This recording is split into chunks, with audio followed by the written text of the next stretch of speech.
Hello and greetings, everyone. It's a beautiful sunny day here in Northumberland, which is pretty good. 2nd of September, I think it is today. Now then, what I'm going to chat to you about today is the food of gods. What part we play? We all know Odin sits in the high seat, but all the sustenance he needs is mead. He doesn't eat, he just drinks mead. That sustains him for life. And the gods value mead above everything else. So, what part do we play now? Well, really, it's best to explain it as we look at the honeybee. It's where the mead comes from. We are very much like the honeybee. Well, we were, but it seems that we're sort of drifting away from that. The honeybee, his purpose in life is to serve the queen. The queen's purpose in life is to give birth and keep the hive going.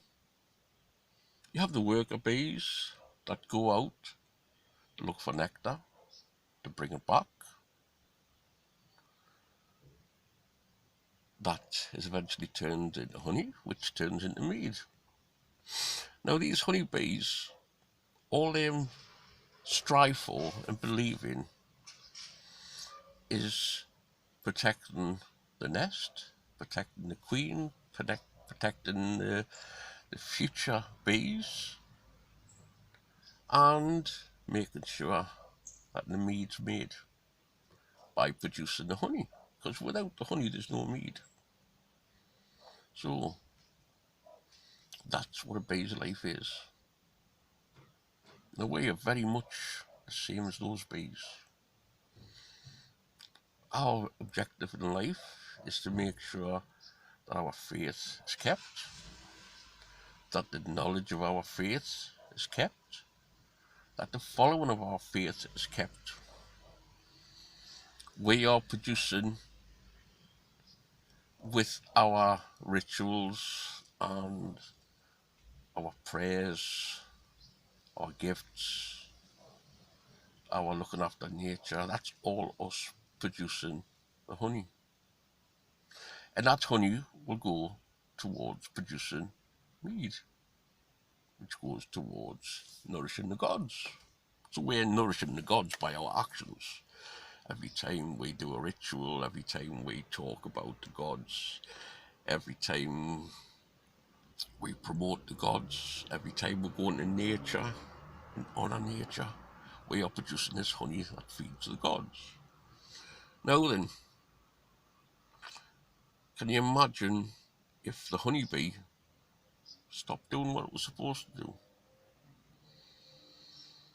If one honeybee decided to go off and sit in the sunshine, have a day off. Well, it's unfortunate. But in a beehive of 10,000 bees, imagine if 9,000 of them bees took a day off and sat out in the sunshine and thought about the self, not about the hive.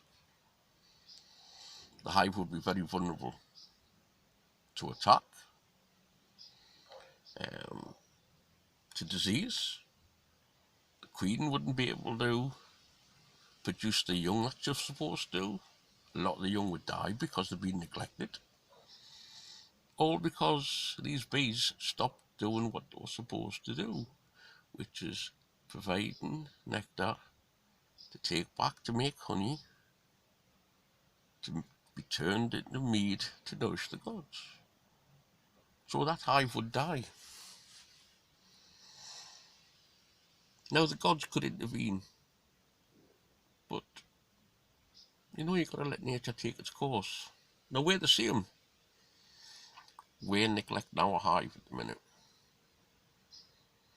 out of the 10 million people that follow our faith, 9 million of yous have deserted the hive.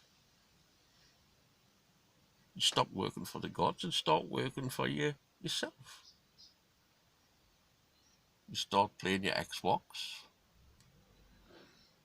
You go into relationships that stop you from following the gods.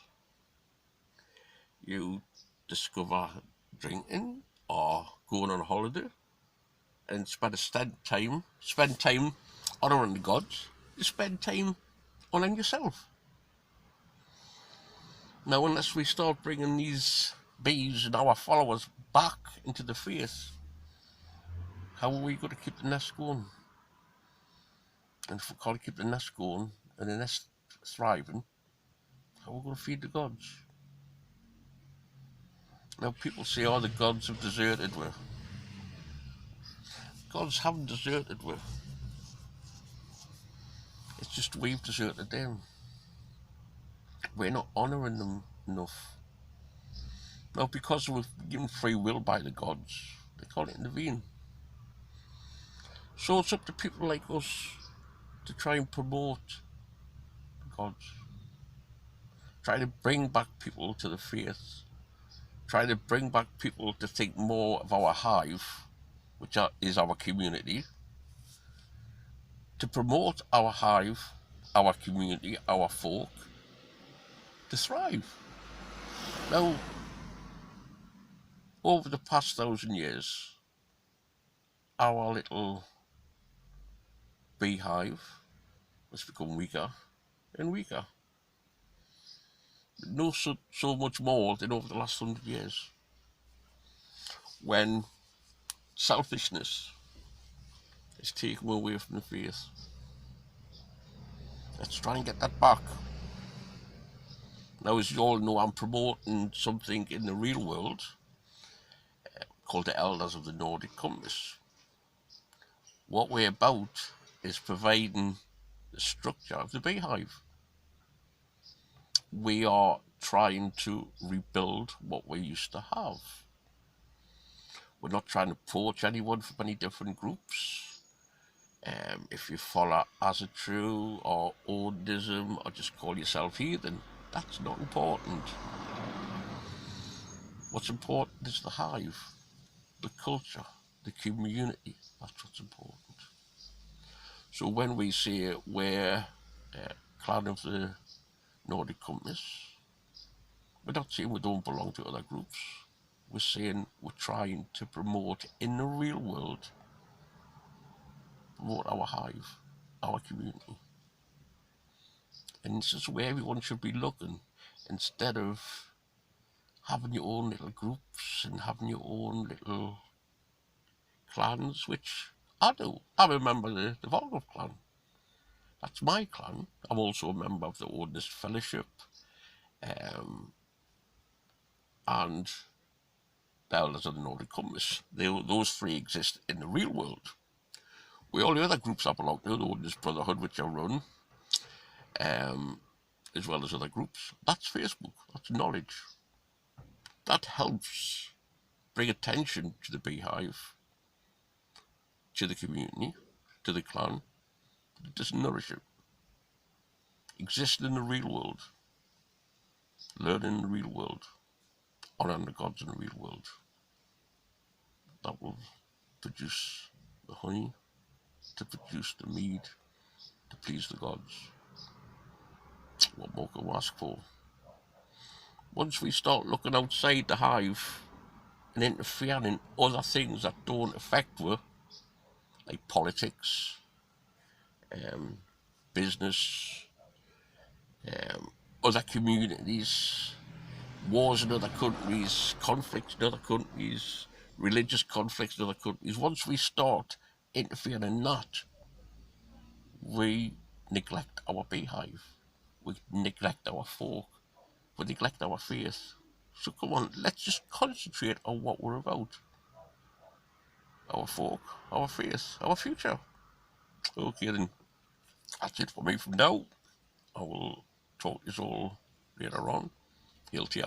Hail here. Hail the Old Father. Hail the Queen Bee. Toodles, everyone. Stay safe.